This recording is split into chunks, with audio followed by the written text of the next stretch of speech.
What's up, everybody? I'm Camarray. And I'm Zaiah, and this is the Music Report Card, where albums are reviewed based on the vocals, lyrics, the production, and the sonic life of the album. Alright, so we're going to be reviewing Chris Stapleton's album, y'all. Chris Stapleton's album. We're ready for you, sir. But first, we got to talk about some music news. That's right.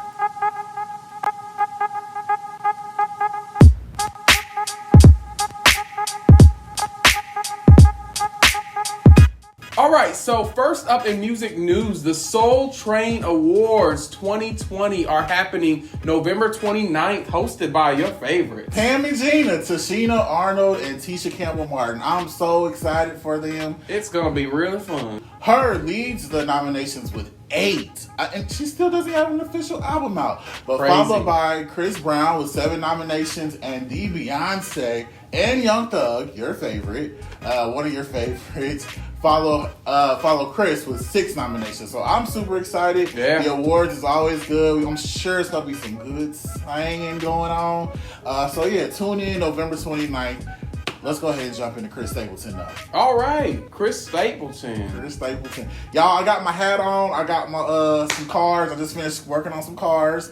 And I dropped in here to do the music report card for y'all. So let's go ahead and get started. Many of you know him from Tennessee Whiskey. Yes. I love that song. I mean, they know him they know him from many different songs. Yeah, but one of the most amazing country stars of the past probably 20 years. All right, so my first favorite, y'all, is Cold. Cold. Yes, sir. Y'all have to hear this song. It's almost indescribable. Indescribable.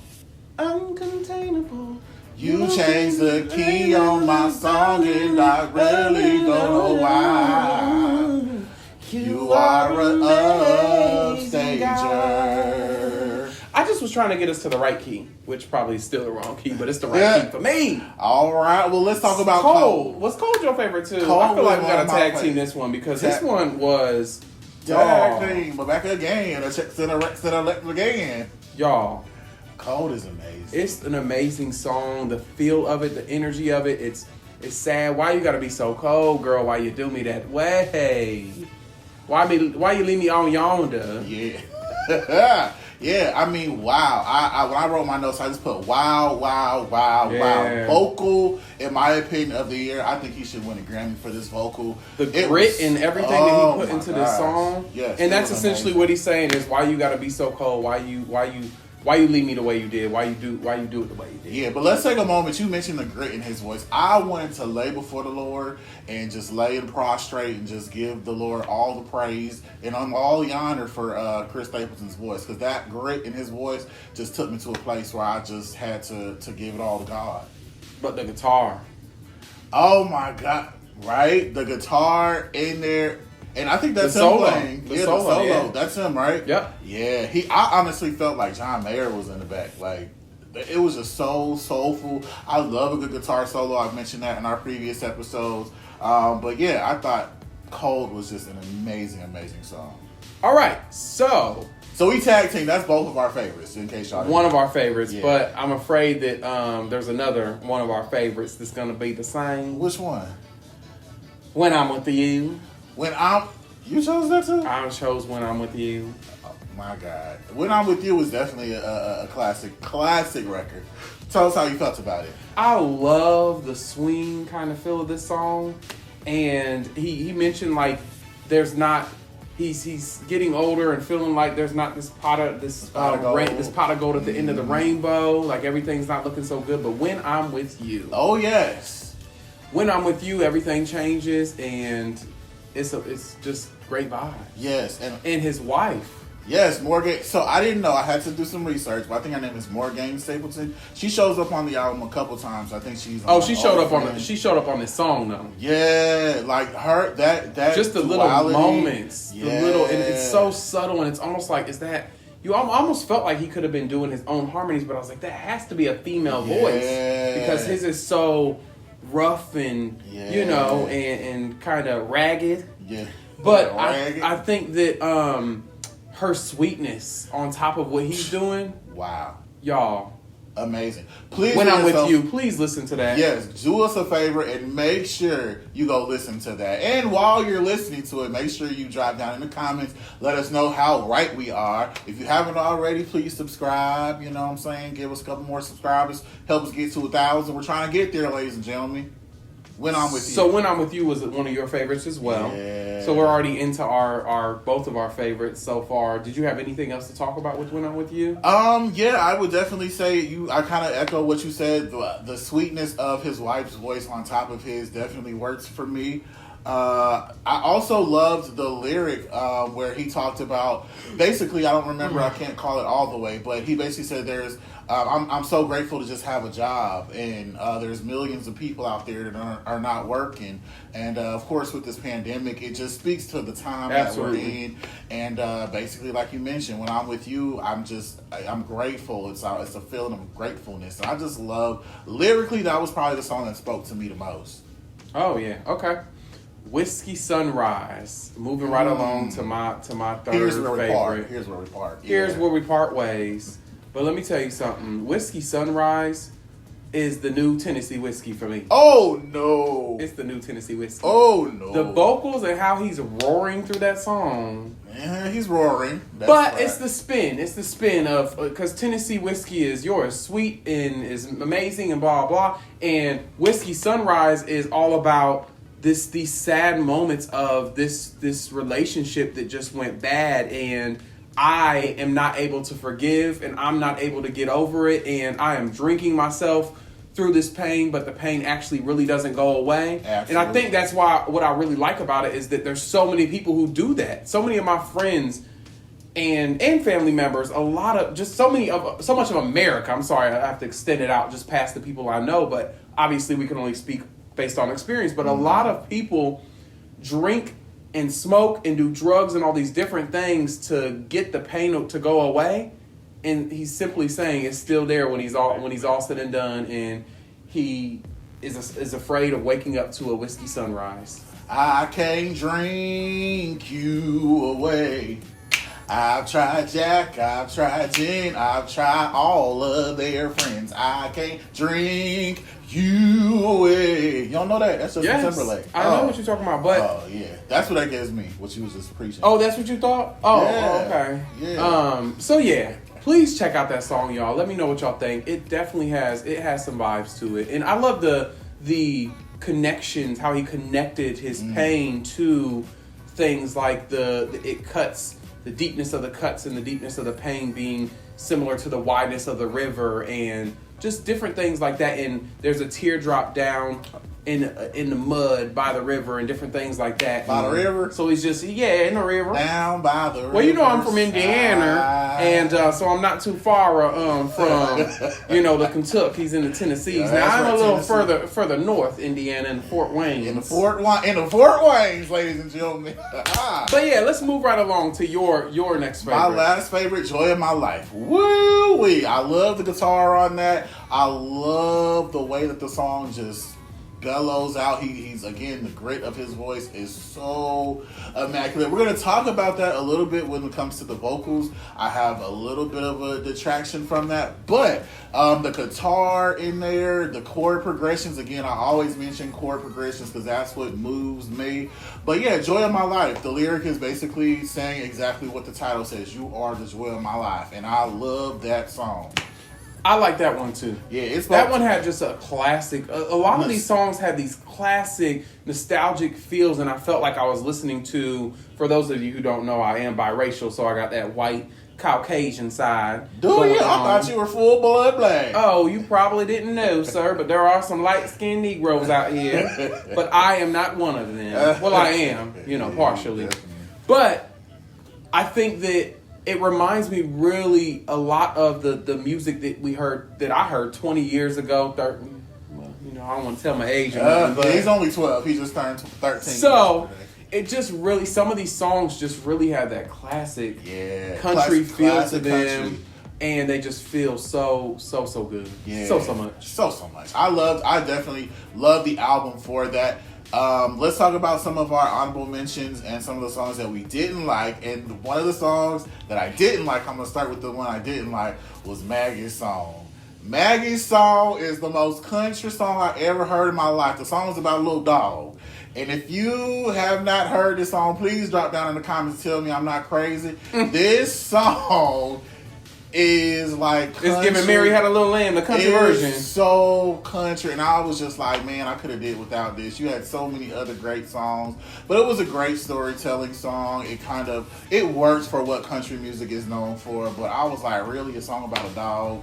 Come on now. Maggie's song I could have done without. Did you have any other honorable mentions? I liked Arkansas. Really? Yeah, I thought it had Arkansas too. I thought it had a really good feel, and he's just talking about like went down there like to Arkansas, coming over to Fayetteville, and all these different things, and just having a really good time. Yeah, I felt like I want to go down to the bar right now and have me a drink with my homies, and it just makes you feel like that. It gives you that, like you mentioned, that classic nostalgic feeling of what country is known for, and it really works. Even if you're like an urban music lover, right. It really works. So I encourage all of my urban R&B fans, go listen to all the songs we mentioned. They will definitely put you in a great headspace. I also like Starting Over. I did. That's the first song, right? Starting Over. Yeah. So Starting Over just really,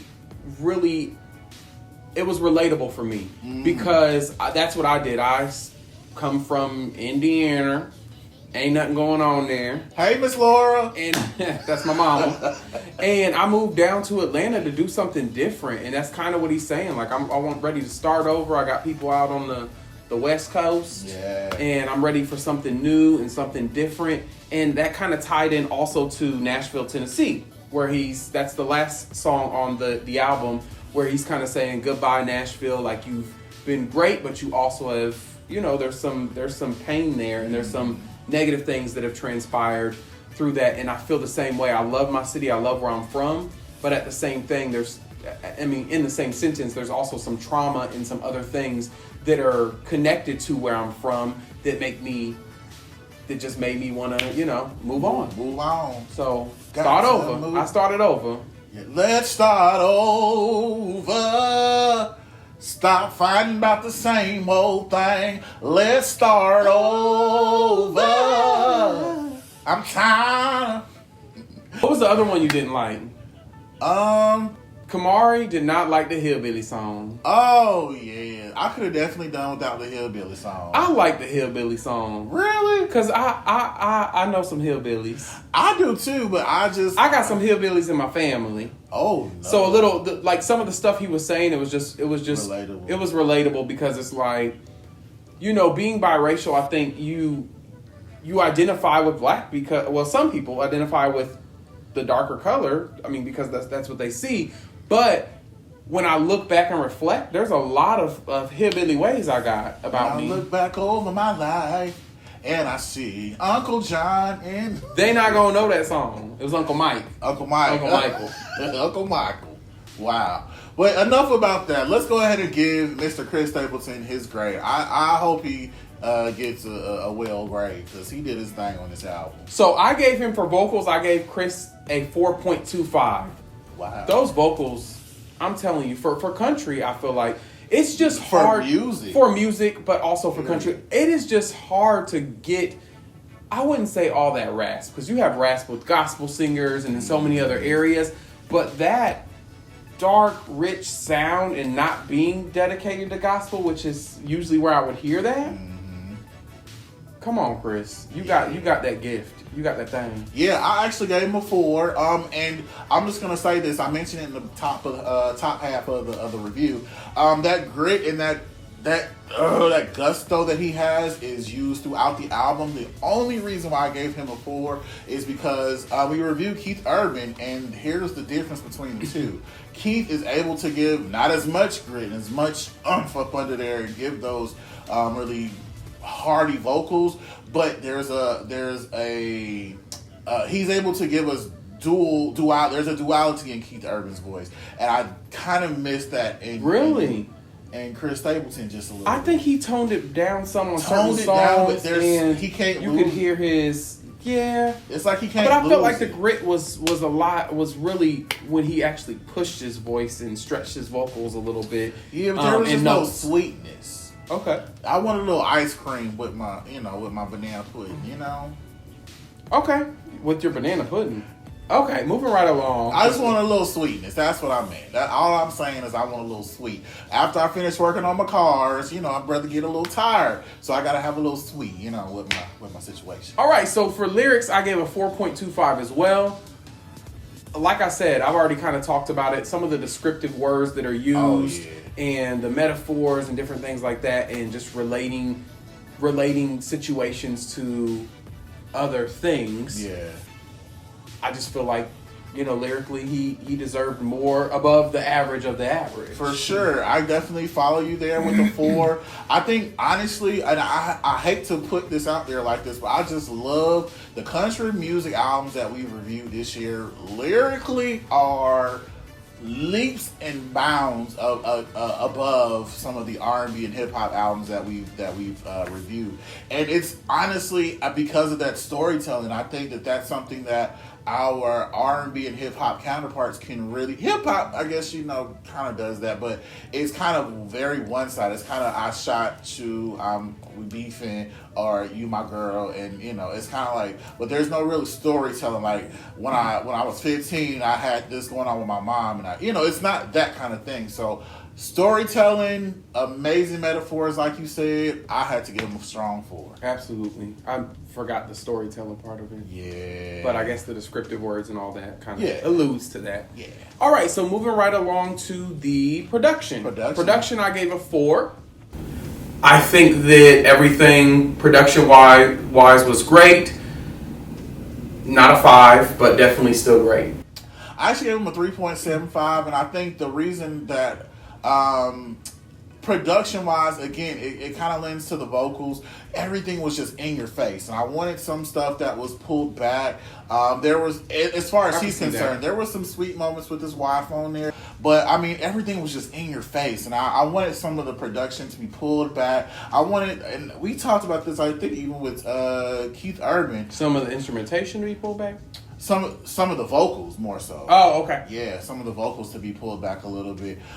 We talked about this with Keith Urban. I was saying I didn't really notice a lot of background vocals in country music, and I would like some softer background vocals to kind of support. But that's all a part of vocal production, and so yeah, I gave him a solid 3.75. All right, the sonic flow, I gave a 4.25. I felt that it flowed very, very well.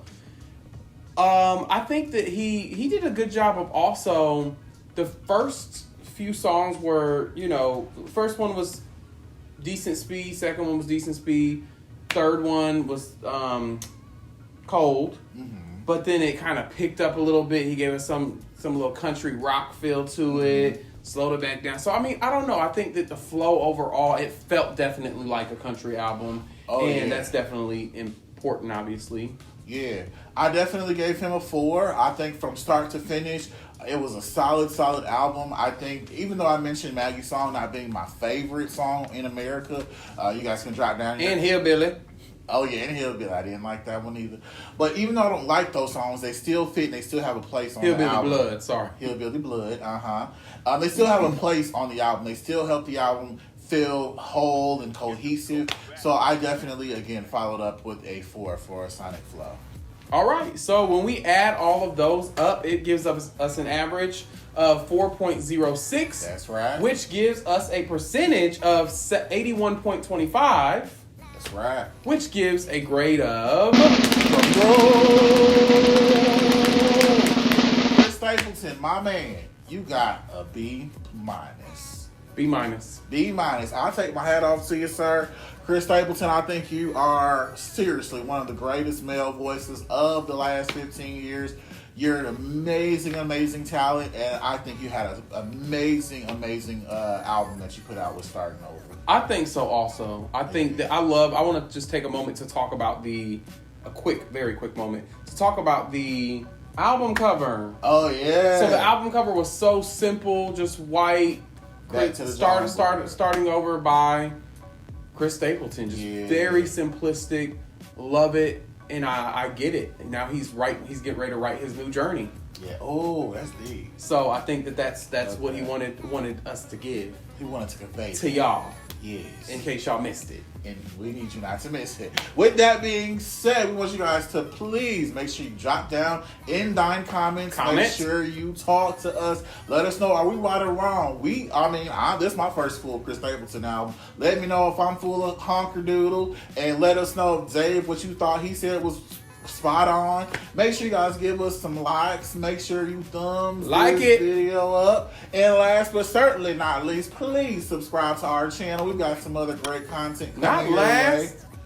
I'm saying last out of those three, man. Y'all share that thing too. Make sure you share it with everybody that you know. Hey, I can't stop working on cars if y'all don't share this with your family and friends. I'll be working on cars till 2025, y'all. I'm trying to get on YouTube and make it don't from the way it sounds. I don't think you want to take your car to him, so he gonna be broke. Y'all, if your alternator is stopping alternating, please come see me. I'm out in the backyard. All right.